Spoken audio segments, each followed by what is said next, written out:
அனைவருக்கும் வணக்கம். நான் ஜோதிடர் தமிழரசன் பேசுகிறேன். இந்த சேனல் ஃபஸ்ட் டைம் பார்க்குறவங்களா இருந்தீங்கன்னா சப்ஸ்கிரைப் பண்ணிக்கோங்க.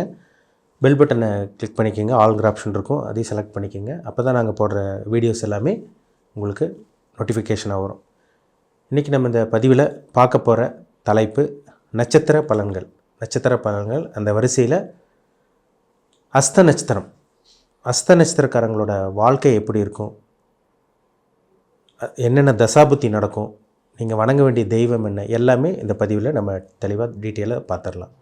அஸ்த நட்சத்திரம். அஸ்தம்னாலே பாருங்கள், அது வந்து பார்த்திங்கன்னா சந்திரனுடைய நட்சத்திரம். 1, 2, 3, 4 பாதம், அதாவது கன்னி ராசியில் இருக்கும். அஸ்தம்னாலே அது கன்னி ராசி தான்.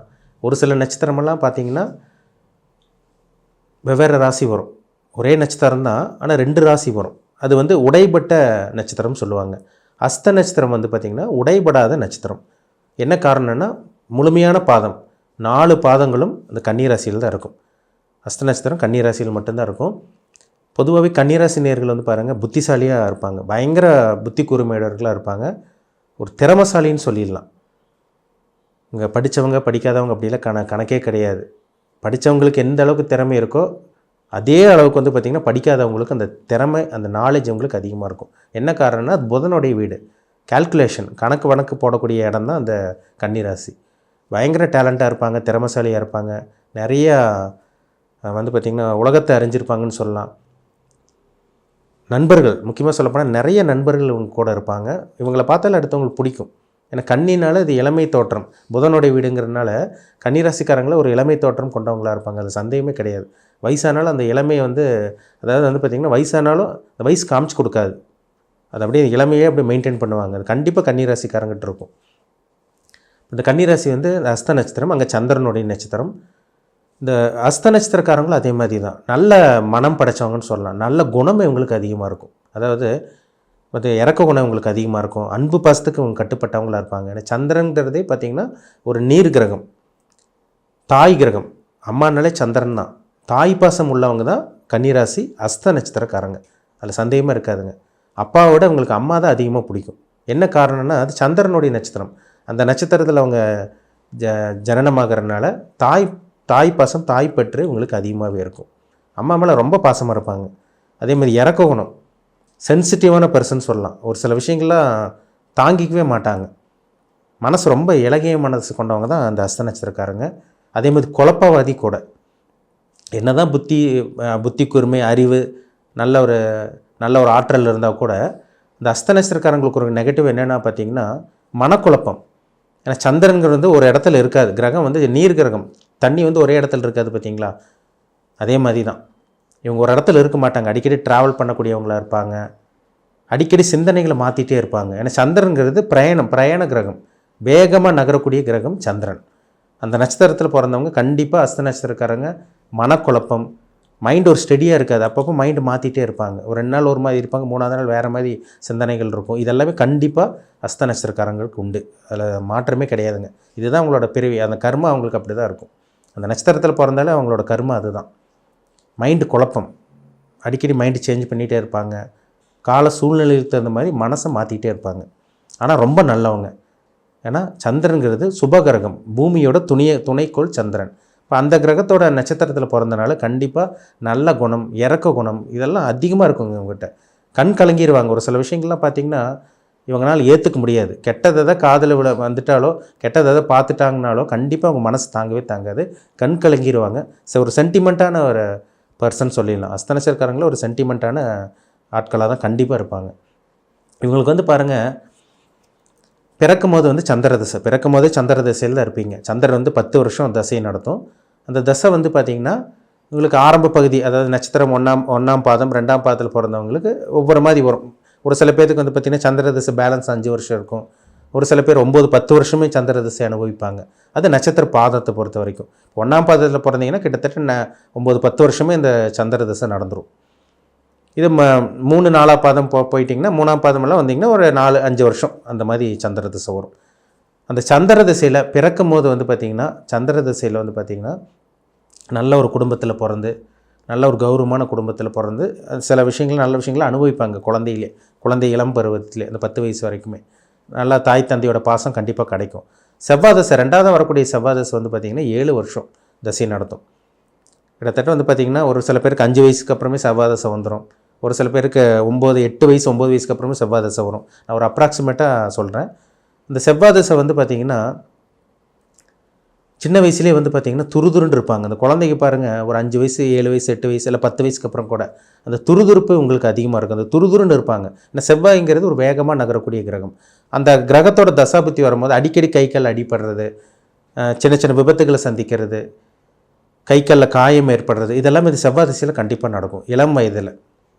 ஒரு சில பேர் சின்ன வயசில் நல்ல ஒரு வாழ்க்கை வாழ்ந்தாலும் ஒரு சில பேர் சின்ன வயசில் கொஞ்சம் கொஞ்சமாக அப்படியே கஷ்டப்பட்டு தான் முன்னேறுறாங்க. கன்னி ராசிக்காரங்க, அதுவும் அஸ்த நட்சத்திரக்காரங்க.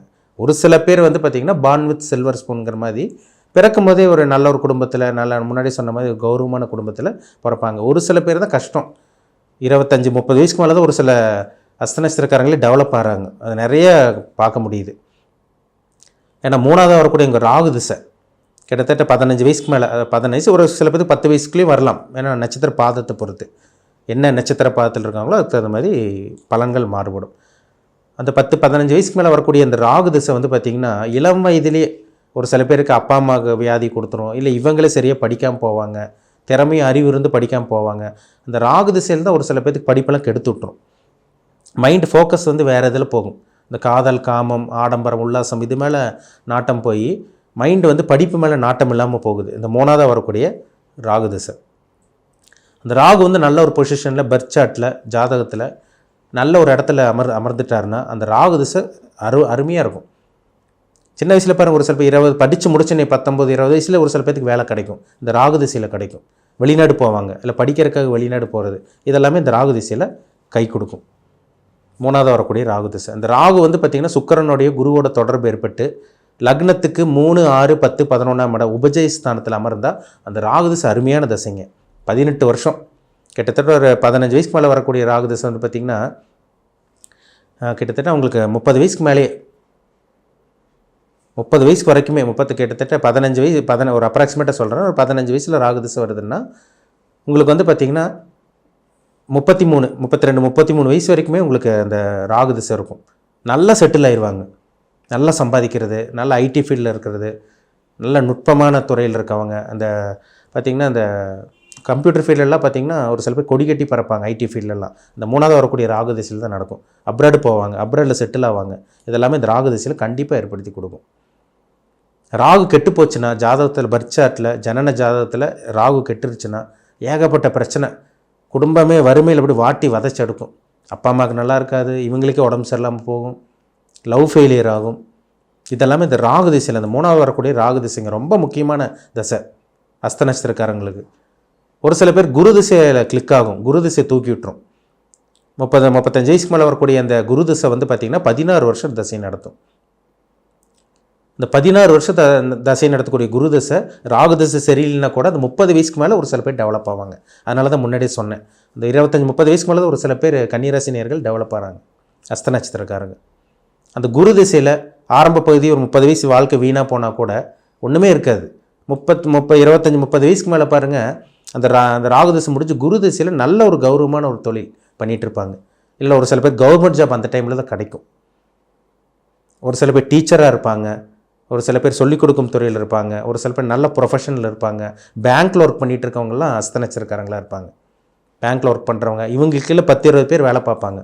ஒரு நிர்வாக திறமை, ஒரு அங்கீகாரம் கண்டிப்பாக அந்த குரு திசையில் கிடச்சிரும். ராகு திசை ஒரு சில பேருக்கு எடுத்தால் அந்த குரு திசை உங்களை தூக்கி விட்டுரும். குரு திசை கிளிக் ஆகும் கண்டிப்பாக. அதுக்கப்புறம் பாருங்கள், உங்களுக்கு 35 வயசு வரைக்கும் ராகு திசை நடந்துச்சுன்னா கூட அதுக்கப்புறம் உங்களுக்கு இவங்களுக்கு வந்து கிட்டத்தட்ட 35ல் நீங்கள் ஒரு 16 வருஷம், 35ல் 16 வருஷம்னா உங்களுக்கு 52 வயசு வரைக்குமே ஒரு அப்ராக்சிமேட்டாக சொல்கிறேன். 50 வயசுக்கு மேலே உங்களுக்கு சனி திசை வரும். அந்த சனி திசையிலே உங்கள் நல்லா இருக்கிறத பார்க்க முடியுது. சனி திசையில் வந்து பார்த்திங்கன்னா நல்ல ஒரு கௌரவம், நல்ல ஒரு மெச்சூரிட்டி கிடச்சிடும். சனி திசையில் வந்து ஒரு பக்குவம் கிடைக்கும். வாழ்க்கைகளை எல்லாம் அனுபவித்து ஒரு பக்குவம் கிடைக்கும் அந்த சனி திசையில்.